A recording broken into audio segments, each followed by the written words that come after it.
If you're trying to avoid eating too much sugar during the holidays, but you still want to enjoy a dessert, the No Sugar Baker, Jayne Jones, has a recipe that I think you're definitely going to want to try. Jayne, great to see you today. How you doing? I'm doing great.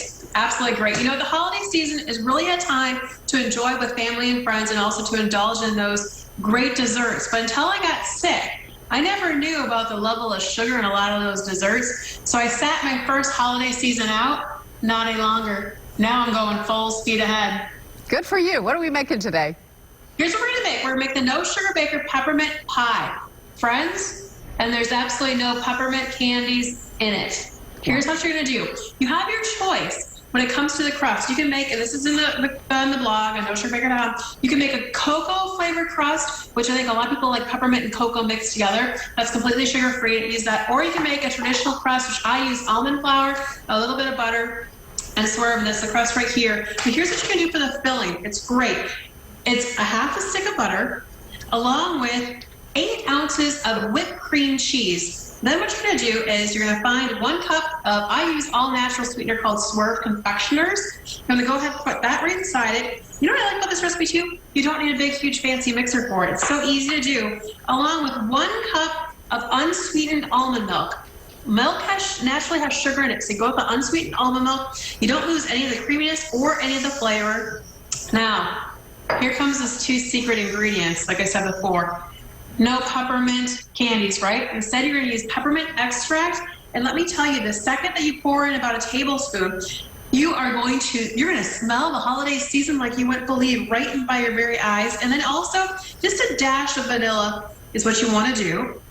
You're going to go ahead and mix it up so it's nice and creamy and combined together. And then you're going to fold in heavy whipping cream that you already whipped together. I happen to use heavy whipping cream along with a little bit of the Swerve again. Mix it really well. It brings out the creaminess. About a cup of that already prepared and ready to go.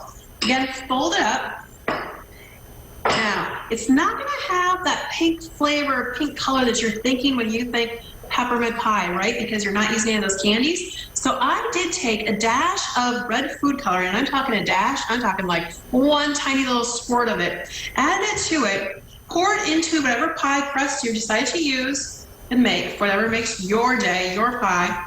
And then let it sit overnight. This is the end result. Now, I actually only covered half of it with cream, so you can kind of see the pink side of it there too. You get a little bit of that color without any of those candies. Now, you can top it with, you can add a little bit of sparkle. It's the holidays, right? You can add a little bit of sparkle with a dark chocolate chip, which is typically very sugar-free. Or you can go on to your local grocery store. They do make a peppermint sugar-free candy, so you could crush a few and sprinkle and add it right on top of it. Trust me when I say this pie will be the highlight of all your get-togethers and your parties. Don't tell anybody it's sugar-free, though, until they actually have a couple bites and say, hey, have another slice, and then be like, guess what? That pie you're eating is completely sugar-free. The stockings will fall off the mantle. I love it. What a great recipe, and I love the way you present it as well. Jayne, thanks so much for being with us today. Oh, my pleasure. Have a great day. You too. You'll find the recipe for Jayne's No Sugar Peppermint Pie on our website at newschannel5.com.